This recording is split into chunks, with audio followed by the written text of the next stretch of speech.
Good Africans, my message to you is the choice is ours. We are at crossroads. We can choose the path of dependence, the path of subservience, the path of being dominated, or we can choose the path of doing that which is good and right, in the knowledge that in the early days we'll suffer, but it's out of the womb of suffering that we will gain benefit. I'm quite certain the 22 countries which are present here, almost all of you who are outside of Ghana are carrying dollars in your pockets, because the dollar is the only currency that will be understood and accepted even here in Ghana. None of you dare brought the maloti from Lesotho. None of you dare brought the rand from South Africa. None of you dare brought the kwanza from Angola. We are all prisoners of currencies which we do not control, and yet on a daily basis we say that our economies are doing well. The question is, what have we done and what are we not doing in a proper manner? I'm now saying that there is a crisis of self-belief in we Africans. Until the day that we exorcise the ghost of low self-esteem, you are going nowhere. The Asians no longer do that. The Chinese no longer do that. The Indonesians no longer do that. But you and me in the continent of Africa, laboring under inferiority complex, still gleefully gravitate towards our colonizers. If we want to save the continent of Africa, then all professionals must liberate themselves from the chains of low self-esteem. And all these countries that are in the business of summoning and controlling Africa, will they still be there? Will you truly be independent? Will Africa speak with one voice? In East African community, will we still have systems that don't function? I remember in East Africa, we had something called fast tracking of the political federation of East Africa. You are only then 3 countries. Today they are 8. To be reading from the same script. Look at our economies now. Look at free movement of people. Look at our stock exchanges. What is happening to them? That is East Africa for you. In ECOWAS, the story is the same. The Sahelian countries have now run away. Burkina Faso is no longer a member of ECOWAS.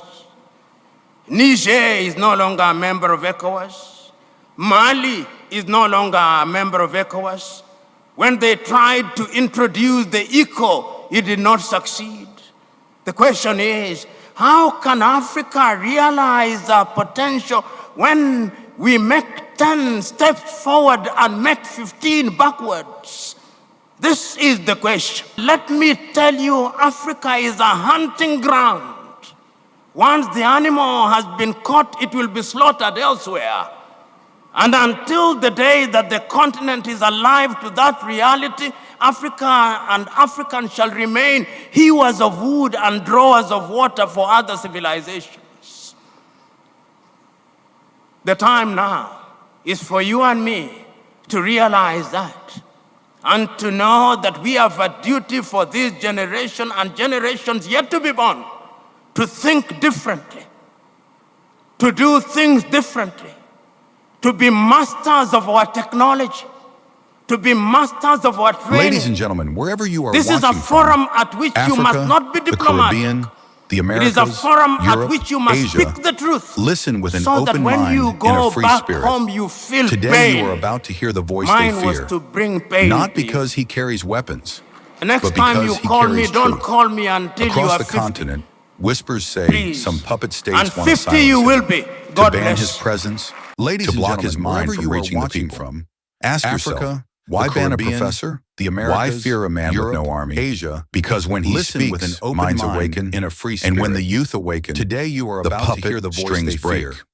Not Professor because he carries PLO weapons, Lumumba speaks to but the because African he dream, carries truth. a united Across the continent, continent, sovereign and whispers say respected, some puppet guided by states its want to own silence him, values, not to ban his controlled by foreign presence, interests. to block his If you are mind in the from reaching the diaspora, people. this message Ask is for yourself, you. You are Africa beyond borders. Share this with someone who has forgotten who they are. Share this with someone who thinks truth is a crime. Share this with someone who believes Africa is too weak to rise. Now we continue with respect and with pride. We present the full speech of Professor Patrick Loch Otieno Lumumba, a voice they cannot silence, a truth whose time has come. Thank you very much.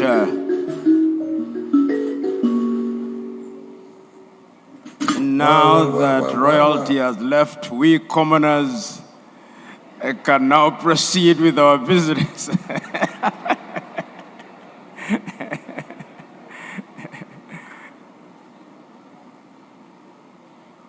So let me start by recognizing the President of the Republic of Ghana, who was here a few minutes ago, John Dramani Mahama. Permit me also to recognize the traditional rulers who are here, the officials of AAG who have organized this conference and invited me to share my thoughts with you. I can guarantee you that you will receive my fairly well-considered paper, but which paper I will not read. I will simply speak to the subject. I've been asked to look at Africa at crossroads, and also to project to the future to examine what Africa must do as it stands now. There is a sense in which many times when we talk about Africa, we have the tendency to overgeneralize. We have the tendency to speak of Africa as if she were one homogeneous country. You and me know that Africa is as diverse can be. We also recognize that the continent of Africa, contrary to what we are constantly reminded, continues to labor under colonial strictures because of neo-colonial strings. And those of us who many attempt to persuade not to look at colonialism and neo-colonialism refuse to do so. Because if you visit Angola, and Angola is represented here, they will remind you that there is a sense in which Portuguese strings still determine how they run their economics and how they run their institutions. If you visit Cameroon, it cannot be gainsaid that the French strings still run their activities, and it may even be said that their presence is overbearing. If you visit Kenya or Zambia or any of the former British colonies, that is the reality. The reality is that if you visit Congo-Kinshasa, Brussels still has a presence. And in any event, even some of your standardizations still gravitate towards those colonial entities. And that is a reality that we must never run away from. One may give the example as was given here between Portugal and Brazil, but that is a different story. One may give the example of Singapore and the so-called United Kingdom. That is a different story. African countries still belong to the Commonwealth of independent nations, and you have standards that are derived from that association. Former French colonies still belong to La Francophonie, and there is a sense in which that association is still alive and well. But that notwithstanding, it cannot, the continent of Africa are also co-authors of our difficulties. And that the time has come that we must think beyond lamentation. When many years ago, we took the view that we would found the Organization of African Unity, the early clarion call was that we would gain economic independence. Many years later, there is a sense in which that is not true. When the regional economic organizations were being founded, whether it was SADC in Southern Africa, or ECOWAS in West Africa, or East African Community in the eastern part of Africa, or in Central Africa, the understanding was that our economies would be run differently. Several years down the line, the report is that we are not running them as well as we should. Only the other day, I was listening to my head of state in Kenya telling the Republic that the Kenyan economy is now the 6th largest at a GDP of 136 billion. And then I looked at the annual gross turnover of a supermarket called Walmart in the United States. Its gross turnover last year is bigger than all the economies of East African countries combined. So even when we talk about our economies, we must be very shy. Shy because we are talking about little economies which continue to punch below their weight. And we are here talking to you, accountants general. When you perform your task, you must be in a position to have determined what is it that ails Africa. What is it that makes a continent that is so rich to underperform in such a manner? These are the practical questions that I believe we are here to address our minds to.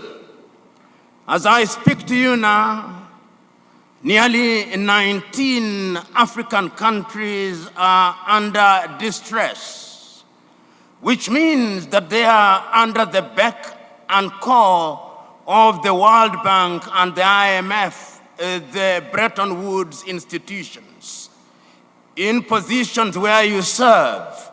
Those of you who are slightly older will remember the IMF and our structural adjustment systems in the 1980s. They came, they told you, devalue. They came, they told you, borrow more. They came, they told you, privatize. They came, and they behaved as if one size fits all. The prescription that they gave in Zambia is the very same that they gave in Kenya. It is the very same that they gave in Nigeria and in Ghana.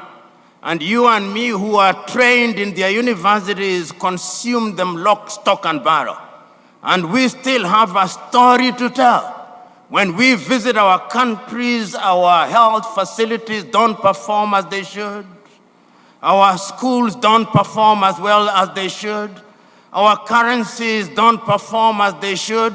I'm quite certain the 22 countries which are present here, almost all of you who are outside of Ghana are carrying dollars in your pockets. Because the dollar is the only currency that will be understood and accepted even here in Ghana. None of you dare brought the maloti from Lesotho. None of you dare brought the rand from South Africa. None of you dare brought the kwanza from Angola. We are all prisoners of currencies which we do not control, and yet on a daily basis we say that our economies are doing well. The question is, what have we done and what are we not doing in a proper manner? You know, when I look at Africa, when I listen to our heads of state, when I listen to our foreign ministers, our finance ministers, when I listen to our accountants general such as yourselves, the rhetoric is right. You say the right things. You appear to do the right things. You appear to have the right legislation. You appear to have the right technology, IFMIS. You appear to use the same language, digitization. But why is it that Coca-Cola's advertisement budget is larger than the GDP of Lesotho? Why? These are the painful questions that we must ask ourselves, because it is not a shortage of legislation. It is not a shortage of policy framework. There must be something that we are doing that is not leading us into the right direction. And the question is, therefore, knowing as we do that we are at crossroads, what is it, therefore, that we must do in order to liberate ourselves from the sorrow and pain that we continue to labor under over the years? You know, when you look at your mother continent and you look at her performance, you look at the declaration that she has made, you look at the diagnosis that she has made about our economy, you agree that she knows what is ailing her. Many of you know, in 1980, under the Lagos Plan of Action, African heads of states and governments sat and said that one of the things that is affecting Africa is that we are not trading as much as we should. Europe trades within ourselves at anything between 60 and 70%.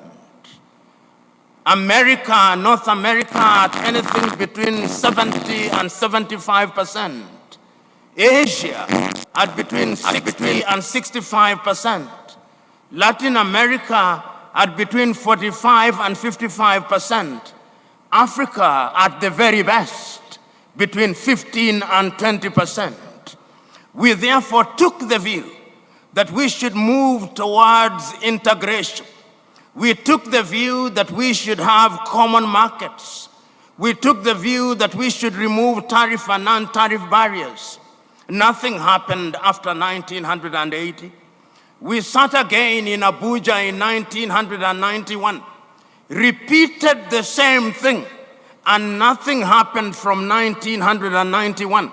We met again in Addis Ababa in 2013 and came with the grandest of them all, Africa Agenda 2063, founded on 7 pillars.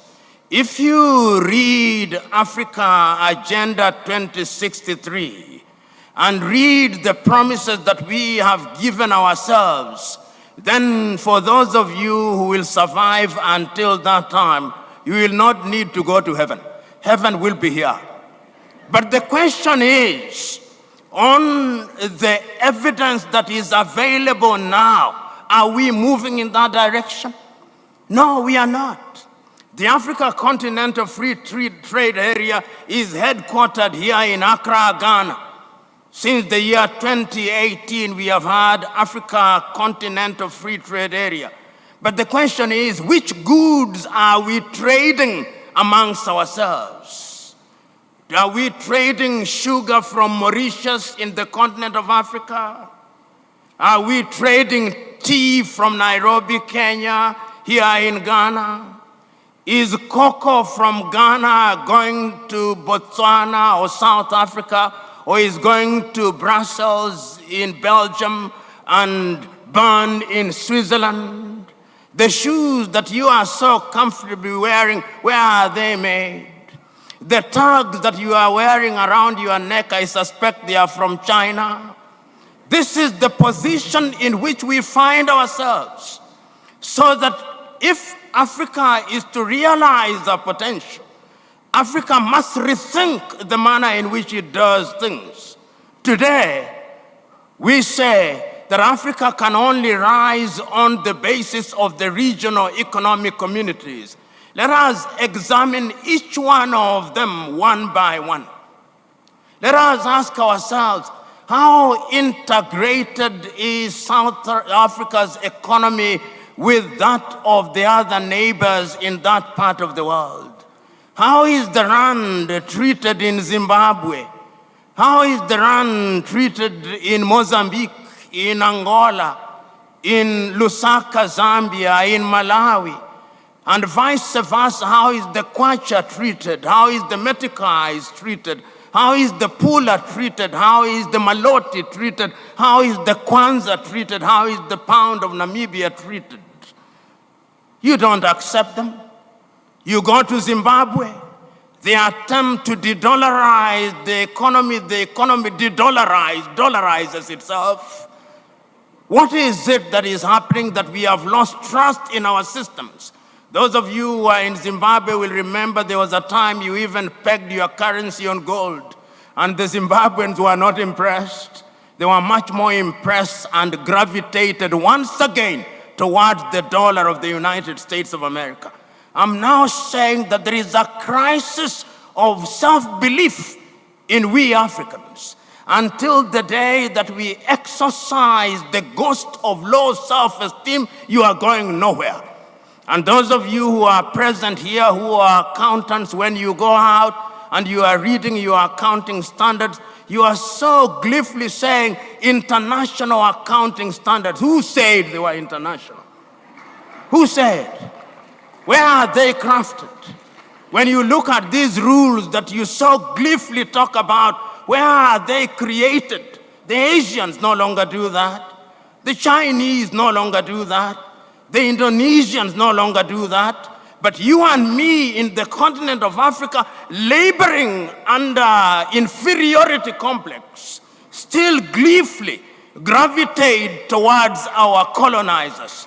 If we want to save the continent of Africa, then all professionals must liberate themselves from the chains of low self-esteem. It can be done. I am told that there is a gentleman here from Mauritius. Mauritius is a little country, smaller than Greater Lagos. Her only claim to fame a few years ago was that she produced sugar. He can correct me if I'm wrong, but I suspect he will not. They closed some of their sugar factories. They chose value addition. It became an international financial center. It is now becoming a mecca for people financially. Mauritius did it in the continent of Africa. It can be done. It can be done. If you look at the Mauritian banks such as SMB, they are now having their footprints in the continent of Africa. Nigeria, whose GDP is no more than 347 billion United States dollars, is now beginning to rise and fall again. But her banks are now present in the continent of Africa. UBA, Tony Elumelu will be talking to you tomorrow. I hope he'll speak to it. Zenith Bank. In the banking sector, Africa is beginning to rise. Stanbic from South Africa. MTN in the mobile telephony space. Equity of Kenya. Safaricom of Kenya. It can be done. In other words, what we are saying is that we may be at a crossroad, but there is a sense in which we are beginning to wake up. The very fact that 22 of you are assembled here, the very fact that 22 of you have been coordinating, the very fact that you are recognizing that we must work as one is in itself a statement that we are beginning to move in the right direction. But the question is, are we merely meeting at annual jamborees? Is your interaction intimate? After this conference, the Accountant General of Zambia, will you invite your counterpart from Cameroon? Will you compare notes? Will there be an exchange program? Will you harmonize your systems? Will you begin to make a point of reference that is African so that you don't look to London? Those of you who are from Angola, will you have people benchmarking in Lesotho? The IFMIS that you are so gleefully using, where is it operated from? Who sold it to you? Who repairs it when it is down?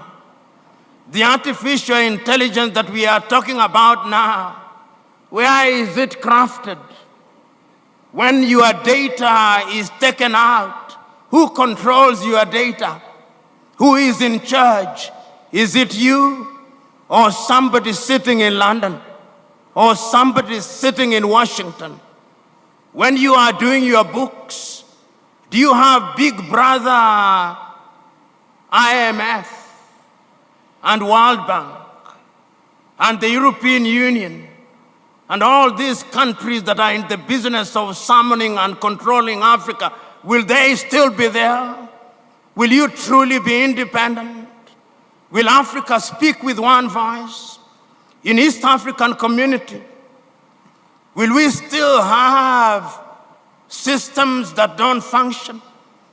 I remember in East Africa, we had something called fast tracking of the political federation of East Africa. You are only then 3 countries. Today they are 8. To be reading from the same script, look at our economies now. Look at free movement of people. Look at our stock exchanges. What is happening to them? That is East Africa for you. In ECOWAS, the story is the same. The Sahelian countries have now run away. Burkina Faso is no longer a member of ECOWAS. Niger is no longer a member of ECOWAS. Mali is no longer a member of ECOWAS. When they tried to introduce the ECO, it did not succeed. The question is, how can Africa realize our potential when we make 10 steps forward and make 15 backwards? This is the question. And the question is, once you have had a meeting such as this, where will your deliberations go? Will our good friend John Dramani Mahama receive the full-blooded deliberations? Will you visit him after this and tell him what your resolutions were? Or he simply came to open the conference and then you have no value for him? Is that the case? These are the painful questions that you must answer once you have asked. I remain optimistic. I remain optimistic because of young Africans who are now beginning to think differently and make demands of their politicians. It started in earnest in Kenya in the year 2024 when young Kenyans were in the streets because of the finance bill. It sent a message to the world that young Africans were no longer just concerned with mundane issues, that they were going to the root of the matter. After that, we have seen young Africans rise They rose in La Côte d'Ivoire. They rose in Cameroon. They rose recently in Tanzania. They rose in Madagascar, and we do not know where their president is. One day we will know. But they were asking critical questions about where Africa is going. So you who are accountants general, who are charged with the task, and I think President Mahama summarized it very well, that going forward we must have people in your arena of operation who believe in technology. We must have people who believe in coordination. We must have people who believe in accountability and people who believe in credibility. And I must commend you. If you listen to the young man, he said something that was so very deep, that you are the individuals who sign checks which are bigger than your salary, so that even if you work for 908 years, as long as Methuselah lived, you never earn. But yet you sign those checks because you are trustees for your country. So you deserve to be commended, and I commend you. But let us now look to the future. What does the future hold for the continent of Africa? What does the future demand of the continent of Africa? Our population, depending on who you are talking to, is either 1.4 billion or 1.5 billion. We'll know the exact figure when we have exact numbers of the population of Nigeria and the Democratic Republic of Congo. But we are 1-point-something billion, the youngest population on earth. The average age, give or take, 19 years. If our economies don't grow, where will they be? With the emergence of artificial intelligence, jobs that used to be undertaken by 20 people will be undertaken by one robot. Where will they go? Even your jobs, I fear for them. In the next 5 years, you may have accountant generals who are robots, because with the right kind of data, they will be able to do the work that you are doing. Not that we are going to eliminate the human element, but we are going to find ourselves in that space. What will we do? What are we doing about that young population that is asking for opportunities? What are we going to do in a more integrated world? As I speak now, the G20 are meeting in South Africa. How many African countries are represented? What weight does South Africa have? Does it have an economy that can be a counterweight to India and China and Indonesia? How are we going to operate in that sphere? As I speak to you now, many parts of Africa, as I have already indicated, are suffering under debt stress. There is what one may describe as the scramble for Africa, the scramble for African resources. They are here as they were in the 1800s. If you go to Somalia, and my good friend from Somalia is here, the Turks are there, the Chinese are there. If you go to Zambia, the Chinese are there, the Indians are there. If you go to Ghana, the Lebanese are there, the Chinese are there. And let me tell you, Africa is a hunting ground. Once the animal has been caught, it will be slaughtered elsewhere. And until the day that the continent is alive to that reality, Africa and Africans shall remain hewers of wood and drawers of water for other civilizations.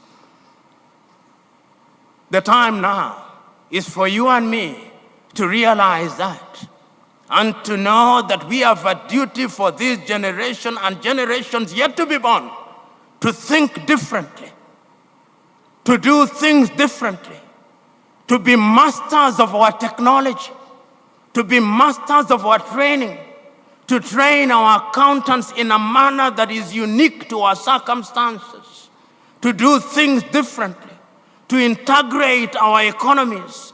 It is not lost on me that the entire northern part of Africa is not here. Egypt is not here. Libya is not here. Tunisia is not here. Algeria is not here. Morocco is not here. In other words, in the minds of the Maghreb, we're talking about Africa, they are thinking about sub-Saharan Africa. You must not be too diplomatic when you are dealing with these things. You must speak the truth because it shall set you free. Therefore, recognize that you are on your own. And if you are on your own, you do that which is right in order to liberate yourselves. It has been done before. Our duty is to ensure that we now move in the right direction. So, good accountants general, good Africans, my message to you is the choice is ours. We are at crossroads. We can choose the path of dependence, the path of subservience, the path of being dominated, or we can choose the path of doing that which is good and right, in the knowledge that in the early days we'll suffer, but it's out of the womb of suffering that we will gain benefit. There are countries that are doing well. They may be small, but I want to ask you, what is it that is happening in Rwanda that cannot be replicated? The Rwandese are here. They are doing well in their small way. Can we not replicate? The Botswana are here. What is it that is happening in Botswana that cannot be replicated? Namibians are here. There is something that they are doing that we can replicate. The South Africans are here. You are tottering. Sometimes you worry us. But you are too big to be allowed to fall. We want you to put your act together. Nigeria, you are here. The day you wake up properly, you are not waking up properly. The day you wake up properly, that is the day Africa will be removed from slumber. And it gladdens my heart that the head of this organization is a Nigerian. Nigeria has a GDP of slightly below 400 billion United States dollars. Never say it. Begin saying it when your GDP is 2 trillion United States dollars. It cannot be right that little Norway, producing the same oil, the same gas, has a sovereign fund of 2.2 trillion United States dollars. I doubt whether Nigeria has any, and if she does, is not anything worth writing home about. This is a forum at which you must not be diplomatic. It is a forum at which you must speak the truth, so that when you go back home, you feel pain. Mine was to bring pain to you. In the knowledge that when you feel pain, you'll go out into your countries, go out. In the knowledge that there is work to be done. Go out in the knowledge that beyond good legislation, beyond good policies, beyond good technology, we must have good human beings. And those human beings must be human beings who think about Africa. For what is Lesotho as a small kingdom outside of the greater Africa? But yet Lesotho can make Africa great again, because in order to have the ocean, you need the droplets. In order to have the forest, you need the trees. You are the trees. 22 of you gathered here. The next time you call me, don't call me until you are 50. Please. And 50 you will be. God bless.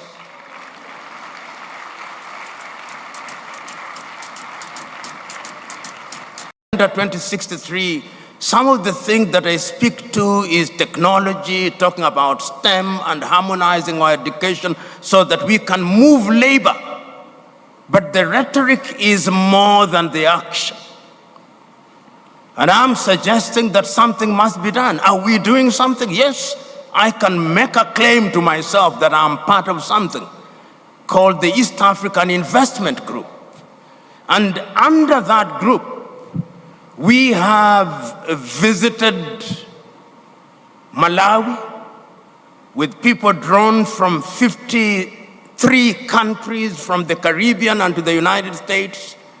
And as I speak to you, certain things are happening. But one of the things that we could not achieve, and the Malawians are here, once you invest in Malawi, how do you move your money?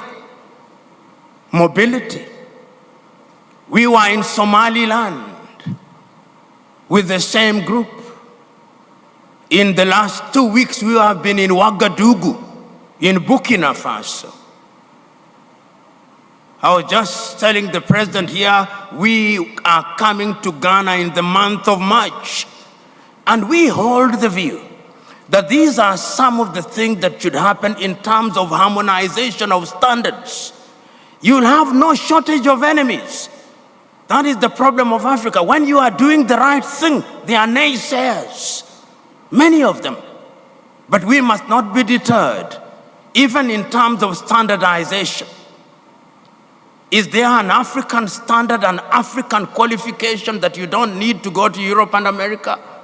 We must do that so that once one has qualified, say, as an accountant, and there is an African standard, that standard must be recognized by way of reciprocity in other parts of the world. But you and me, who are present here, and our children, you want them to go to London. You want them to get a qualification in accounting from London, not in Lusaka, no. Not in Malawi, no. So it is we who must change, but perhaps for you it is too late. But your children, that young man who said he was under 30, that is the kind of language and action that we want. But you cannot afford the luxury of waiting. You must start now. You must annoy people. And this is the one, what I want to end with. When you are doing the right thing, you will be fought. It is Simon Kapwepwe who once said in Zambia that when you are fighting for an African with one hand, he'll tie you your other hand. We must liberate ourselves from that. Thank you very much.